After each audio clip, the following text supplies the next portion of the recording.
है कि मैंने मेरे भाई जॉबलेस थे, उनको कहीं जॉब नहीं मिल रही थी, तो उनके लिए मैंने आपसे वज़ीफ़ा लिया था। तब आपने मुझे ये कहा था कि अगर इनका कहीं बाहर पॉसिबल है, तो बाहर का कहीं कर लें, आउट ऑफ कंट्री का। तो शादी मेरी टेस्टिमनी ये है कि मेरे भाई का वीज़ा लग गया, यूके का वीज़ा लग गया उनका और वो ये इसी माह की 3 तारीख को यूके चले गए हैं। यस, डिड इट अगेन, ये चक्कर है। और ये मैंने अल्हम्दुलिल्लाह शादी, मुझे स्पेसिफिकली जो मैं पूछ रहा हूँ वो जवाब चाहिए, क्योंकि इसके अंदर बहुत सारे जी लोगों के शादी। मसाइल हल होंगे अगर वो ये फार्मूला अपना लें इस ये बाजी का। जी, जी।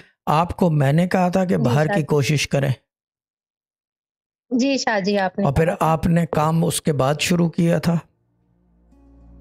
जी शादी। यस। आपको कितने साल हो गए हैं हमारे ग्रुप में?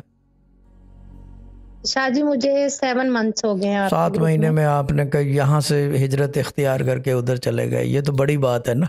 ये अल्लाह ताला की मेहरबानी जी है और सही का अल्हम्दुलिल्लाह शादी। बंदोबस्त है। क्या बात है यार, मज़ा ही आ गया। Good, I like it. बेशक।